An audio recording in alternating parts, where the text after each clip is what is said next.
अगर आप किसी भी लड़की के भाई बाप हैं या किसी भी लड़की के माता पिता हैं तो आपका ये फ़र्ज बनता है कि इसको देखें और समझें। अगर हम लोग इसको देख लेंगे, समझ लेंगे, तो हम लोगों को समाज को किस नज़र से देखा जाए, समाज अपना कहाँ जाके खड़ा है, हम लोगों के अंदर ये समझ विकसित हो जाएगी। हम लोगों के अंदर हम लोगों की मानसिकता जो, हम लोगों की सोच जो है एक अलग तरह की हो जाएगी। हम लोग देख लेंगे कि आज अपने समाज में ये जो दहेज प्रथा है, ये दहेज प्रथा की वजह से आज अपना समाज कितना तेज़ी से पीछे जा रहा है। कुछ वह लोग जो मिडिल फैमिली के हैं या गरीब परिवार के हैं उनके लिए बात कर रहे हैं, और बाकी लोग तो उड़ ही रहे हैं, उनकी कल्पना तो नहीं कर सकते। तो जो तमाम स्रोतों से ये बताया जा रहा है कि दहेज ये महामारी क्यों बनती जा रही है, दहेज इतनी बड़ा जो है देश के लिए घातक क्यों होती जा रही है, ये देश को पीछे क्यों ढकेलने का काम कर रही है, देश को खड्डे में ले जाने का क्यों, ये दहेज प्रथा का इसमें क्या रोल है, ये समझेंगे। और आगे हम लोग ये देखेंगे कि समाज पर क्या प्रभाव पड़ रहा है। ये भारत देश पर जो मिडिल फैमिली या गरीब फैमिली के लोग हैं, इन पर यह दहेज प्रथा किस तरीके से हथौड़ा की तरह चोट कर रही है और इनको जो है किस किस चीज़ों पर प्रभावित कर रही है, कहाँ कहाँ इनको चोट पहुँचा रही है, ये हम लोग देखेंगे।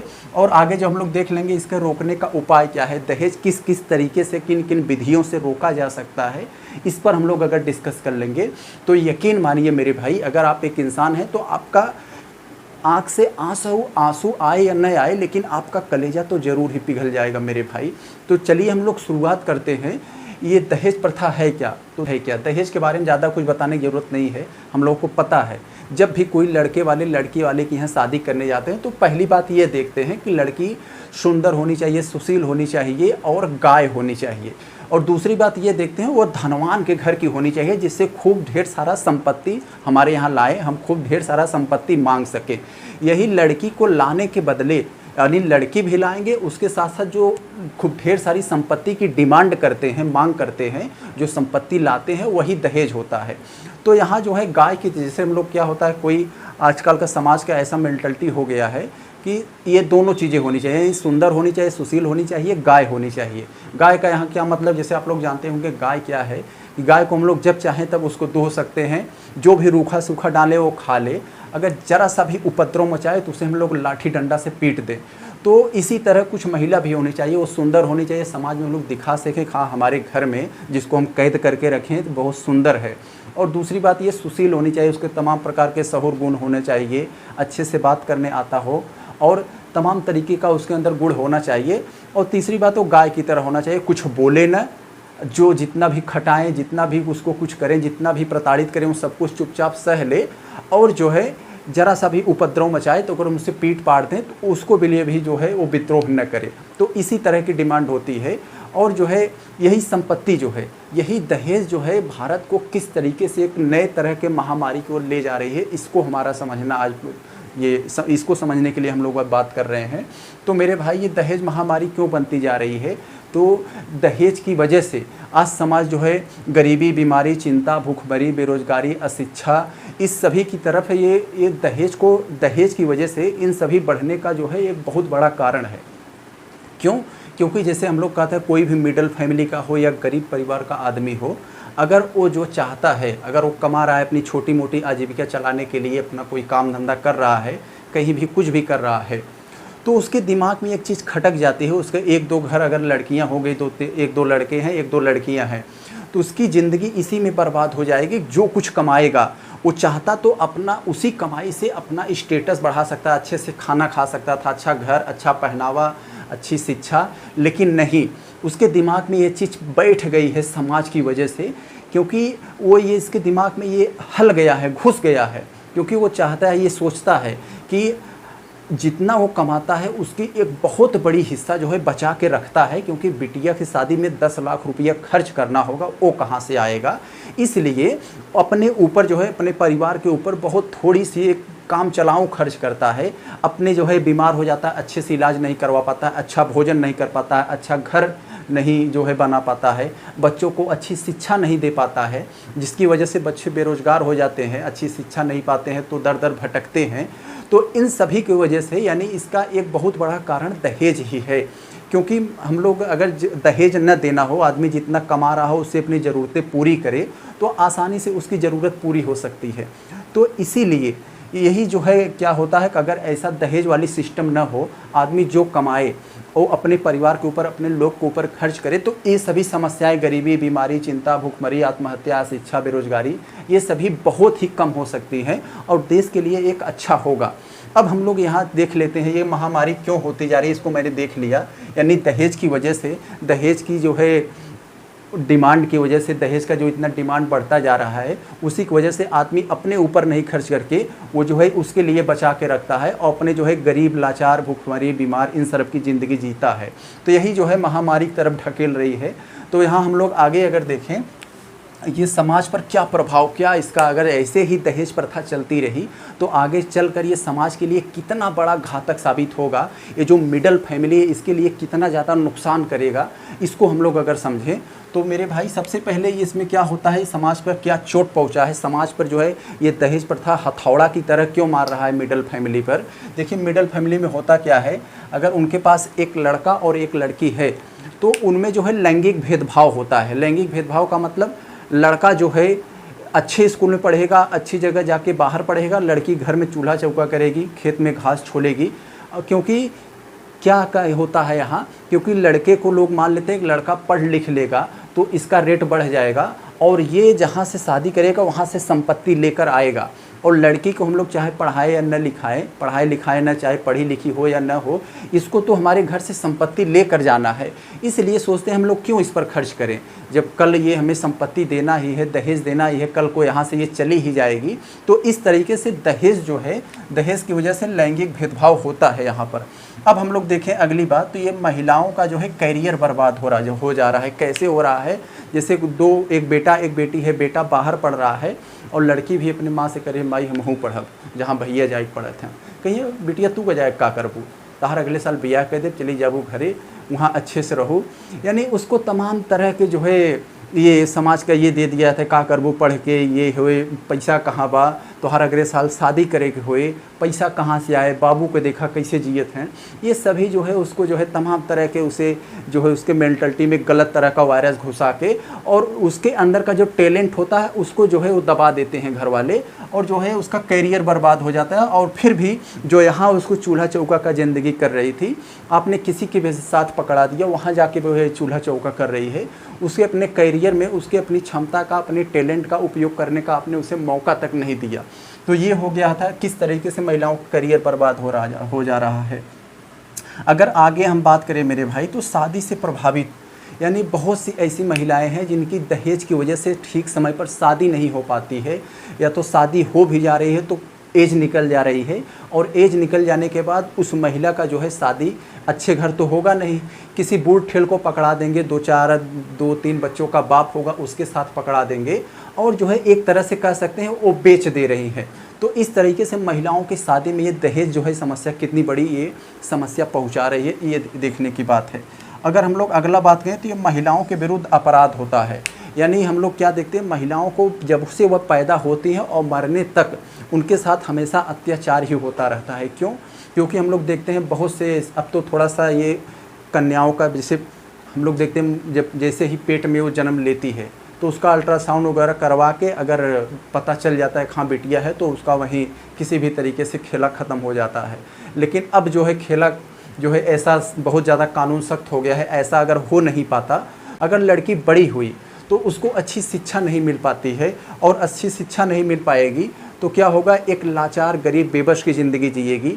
और जहाँ उसके जिसके साथ बांध देंगे, अगर उसके साथ वहाँ अत्याचार होगा तो अपने अधिकार के प्रति वह आवाज़ नहीं उठा पाएगी।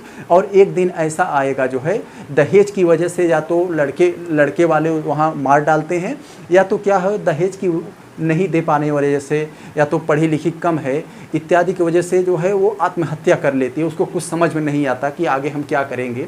अगर पढ़ी लिखी होती या तो फिर उसका बाप जो है पैसे वाला होता, दहेज देकर कहीं अच्छे जगह शादी किया होता तो कुछ करती, लेकिन अशिक्षा भी है, कुछ करने लायक ही नहीं है, तमाम तरह के ताना महना सुनना पड़ रहा है, इसलिए वह आत्महत्या भी कर लेती है।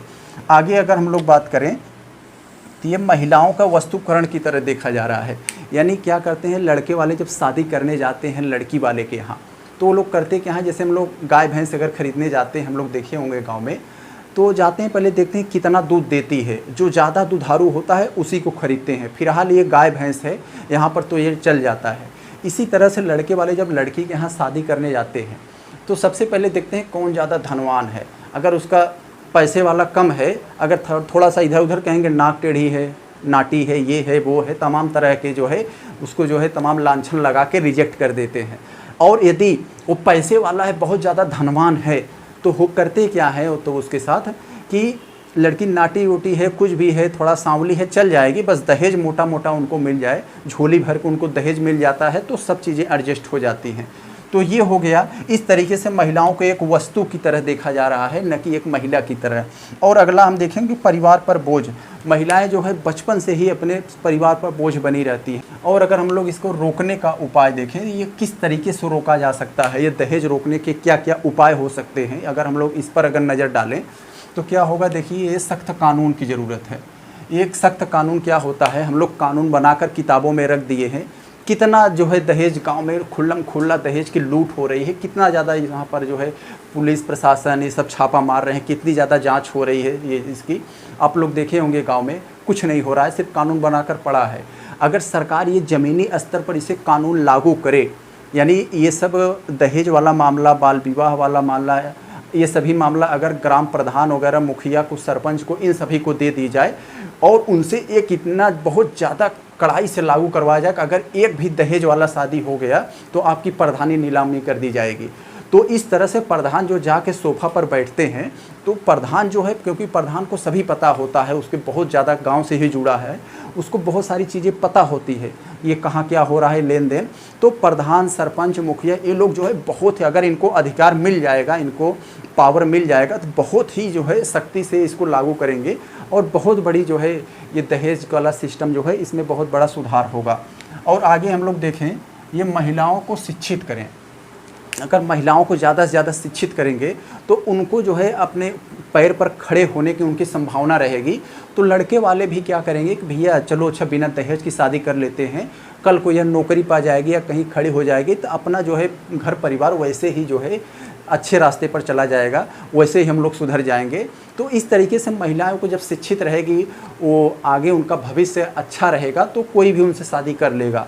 अगर हम लोग देखें, ये समाज में जागरूकता लाई जाए, तमाम तरह से टीवी प्रचार, रेडियो या पोस्टर, बैनर इत्यादि के माध्यम से इसको जो है खूब ज़्यादा प्रचारित करना चाहिए। भाई दहेज न लीजिए, दहेज पाप है, ये है, और तमाम तरह से समाज में ये फैल रहा है, इसको बताया जाए कि समाज में किस तरीके से ये सब फैल रहा है ये दहेज की वजह से। तो समाज के कुछ लोग जो पढ़े लिखे हैं, वो भी जो है अभी जो है एक काली पट्टी अपने आँख पर बांधे हुए हैं, तो वो लोग भी इसको समझेंगे, वो लोग भी थोड़ा सा कुछ सुधार आएगा जागरूकता की वजह से। अगर हम लोग और अगला बात कहें तो ये कलंक घोषित कर दिया जाए। ये दहेज का ये जो लेन देन है, अगर इसको सरकार कलंक घोषित कर दे कि दहेज लेना पाप है, जो दहेज लेगा उसको नरक में भी जगह नहीं मिलेगी। किसी बड़े जो है साधु संत को जो है पकड़वा कर करे क्या सरकार की, मतलब उसको थोड़ा सा समाज में जो है एक जो होता है ना, एक धार्मिक मामला ला दे कि जो दहेज लेगा उसको नरक में जगह नहीं मिलेगी, उसका आने वाला ये हो जाएगा, उसका बेटा मर जाएगा, ये हो जाएगा। तमाम तरह के अफवाह टाइप का फैलाकर इसको कलंक घोषित कर दिया जाए, यानी जो भी दहेज लेगा समाज उसका बहिष्कार कर देगा, उसके यहाँ कोई पानी नहीं पिएगा, उसको नरक में जगह मिलेगी या ये होगा। इन सभी के जो है कलंक घोषित करके ऐसे भी दहेज को थोड़ा सा कम किया जा सकता है। और आगे हम लोग बाद में अगर बात करें तो ये सामूहिक विवाह पर जोर देना चाहिए सरकार को। हम लोग को मालूम है एक शादी होती है तो जितना का दहेज होता है, मान लीजिए 5 लाख दहेज दिया तो 5 लाख उसका खर्च हो जाता है, टेंट, हलवाई, खाना पीना, दुनियादारी, ये सब टीम टाम, ये जो खर्च वगैरह होता है, तो इन सभी में सरकार का, ये घर वालों का बहुत खर्च होता है। अगर सरकार चाहे तो यही 5 लाख रुपया का व्यवस्था करके टेंट वगैरह सब जो सामान सब लगा के और सामूहिक विवाह, गाँव की बहुत सी महिलाएँ जो शादी योग्य हो गई हैं अपना कहीं कहीं ढूंढ लें जहाँ उनको शादी करना है, और ये सरकार जो है इकट्ठा उनकी शादी करवा दे, यानी एक ही गांव में जो है एक एक दिन जो है एक ही जगह पर 10-10, 15-15 शादी निपटा दी जाएगी, तो देश का बहुत बड़ा संपत्ति बचेगा। जो फिजूल खर्ची है ये बच जाएगा और दहेज तो बचेगा ही। तो इस तरीके से सामूहिक विवाह पर इस समय सरकार बहुत ज़्यादा जोर भी दे रही है इसमें, सामूहिक विवाह पर। और एक होता है कि ये भी पेपर में लिखा था, मैं अपने मन से नहीं बता रहा हूँ, कि महंगाई पर कम करना चाहिए। अगर महंगाई वगैरह ये सब कम होगी तो लोगों का लालच भी कम होगा। एक जैसे क्या होगा कि सोफ़ा, टीवी, कूलर, फ्रिज, ये सब जो है थोड़ा सा सस्ता होगा तो लोग पहले से ही खरीद लेंगे।